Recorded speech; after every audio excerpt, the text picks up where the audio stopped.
funciones musculares tenemos primeramente el concepto, ¿qué es una acción muscular? Y luego, ¿qué es una función muscular? Ojo, no es lo mismo.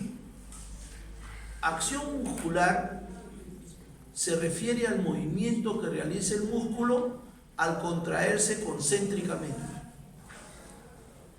Acción muscular se refiere al movimiento o movimientos que realiza un músculo al contraerse concéntricamente. Eso es acción muscular. Función muscular se refiere al papel o al rol que desempeña el músculo en un movimiento determinado. Cuando hablamos de acción, por ejemplo, el bíceps es flexor del codo, eso es acción, ¿ya? Porque el bíceps, además de ser flexor del codo, es supinador del antebrazo, ¿ya? Y la porción larga del bíceps podría eventualmente también hacer un poco de abducción o flexión de hombro, eventualmente. Y entonces se refiere a las acciones, a los movimientos articulares que realiza el músculo al contraerse concéntricamente. ¿Y qué es función? Para determinar función hay un cuadro de funciones. La primera, agonista. La segunda, accesoria. La tercera, sinergista. La cuarta, fijadora. ¿Ya? Repito, agonista, accesorio, sinergista, fijadora, y alguien por ahí habló de una quinta función que es la función antagonista, que ya yo lo he mencionado, pero no necesariamente antagonismo en este caso significa oposición, ¿ya? En la muñeca, ¿cuántos movimientos tenemos? A ver, ustedes han hecho eso, han estudiado.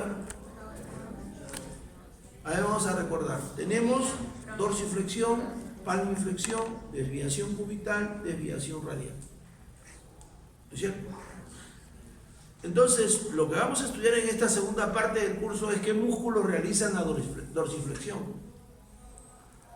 ¿Cuáles son los músculos que realizan la dorsiflexión? El primer radial externo, el segundo radial externo y el cubital posterior. Ellos son dorsiflexores, los tres, ¿ya? Pero además los tres son agonistas de la dorsiflexión, ¿ya? Actuando en una sinergia de tipo concurrente.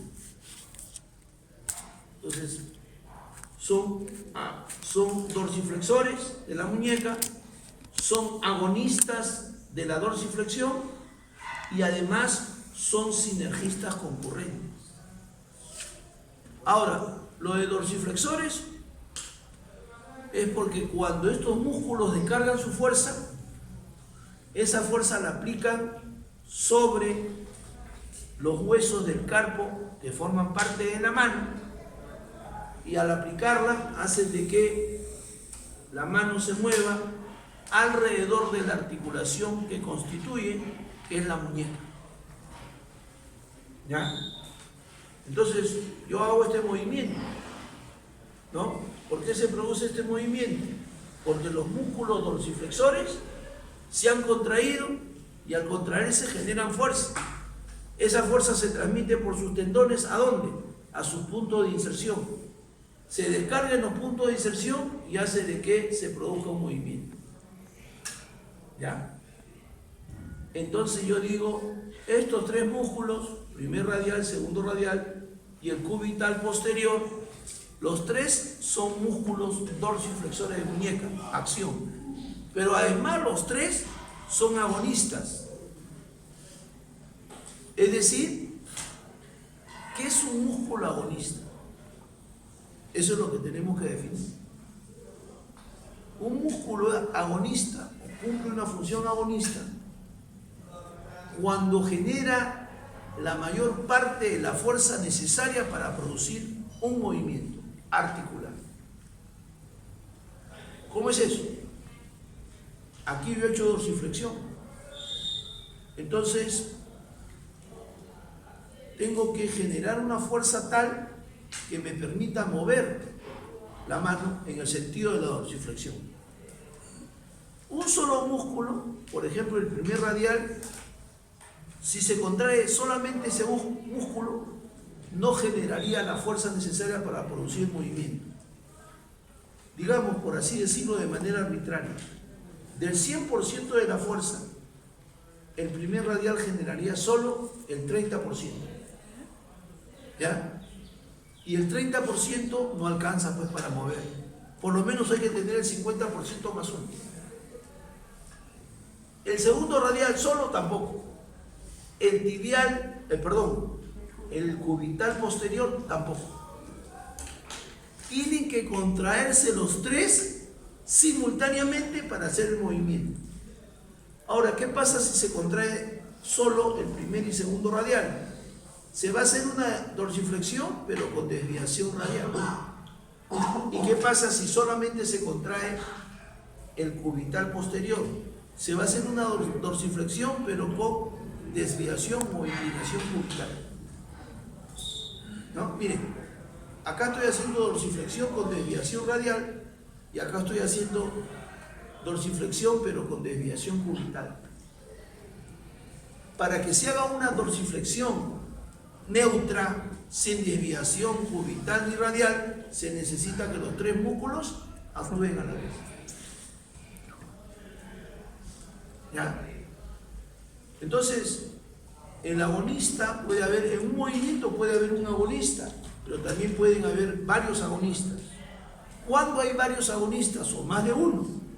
Cuando uno solo no genera toda la fuerza necesaria para producir el movimiento, o no genera la mayor parte de la fuerza necesaria para producir el movimiento.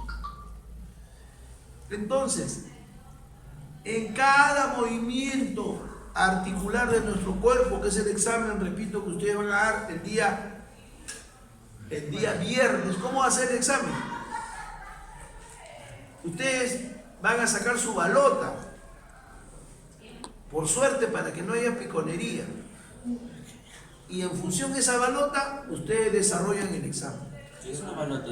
Bueno, un balotario. Los gestos deportivos, eso ya lo hemos visto acá. Los que se fueron se perdieron. Acá hicimos todos ustedes, acá presentaron su trabajo. Eso no significa que le va a tocar el mismo trabajo, ¿no es cierto? Le puede tocar el trabajo que le tocó a otro compañero. Miren los videos. ¿Ya? Y entonces, ustedes vienen, sacan su baleta, se sientan, desarrollan su examen y se acabó. ¿No? Eso es lo que hemos hecho. ¿Ya? En función a eso, ustedes, entonces, pero para poder hacer esta segunda parte, tienen que saber la primera parte. ¿No es cierto?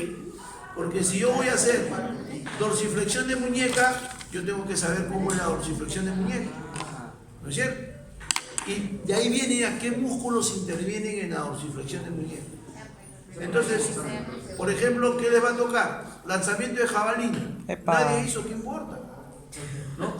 ¿Qué movimiento se produce en el lanzamiento de jabalina? Ese es el examen del día viernes. ¿Ah? Escrito, claro. Usted dijo que este viernes se iba a centrar solo en articulaciones. No, ya, olvídate, olvídate, completo, ya, tenemos que... ¿Qué es eso también? Ya solamente nos faltan 4 semanas y... ¿Cuántas semanas quedan? 3. El viernes hay El examen de semestre se ha postergado hasta el 12 de diciembre. Sí, una semana más. Sí. El 12 de diciembre termina el semestre. Así es la vida. El examen de viernes va a entrar con los músculos. No, pues hijita, solo El articulaciones, 12 de diciembre. solo articulaciones y movimientos, 12 de diciembre. nada más, ¿ya? Nada más. Por ejemplo, patear una pelota, que sin sí usted tiene que decirme qué articulaciones se mueven para patear una pelota, ¿ya? ¿Qué tipo de articulación es? ¿En qué plano se hace? ¿Cuáles son los ejes? Todo eso tiene que poner, ¿no? Si no lo ponen, pues cuanto menos pongan. Ahora, primero tienen que saber, pues, que tienen que dar con el dato, ¿no es cierto? Tienen que saber, decir, hoy sí se realiza extensión, se realiza flexión, ¿no? Etc. Matar sobre la net. Yo solo quería esclarecer una pregunta. Como usted maneja los términos del eje y planos, y nosotros nos confundimos con lo de los libros, Hay diferentes autores. en ejes, No ¿cómo te que preocupes, hijo. vertical? Colocamos con nosotros. Como nosotros. Ustedes colocan nada más y yo lo interpreto. Ya, chévere, No chévere. se preocupe. Sí, ¿No? porque Yo no soy de los profesores que exigen que ustedes contesten al pie de la letra. No. Yo soy de los profesores que exigen que ustedes sepan. Pueden saber de diversas maneras. Ustedes agarran un libro de anatomía ruso, no tiene la misma nomenclatura que tienen los libros norteamericanos. Pero ustedes tienen que saber qué significa lo mismo.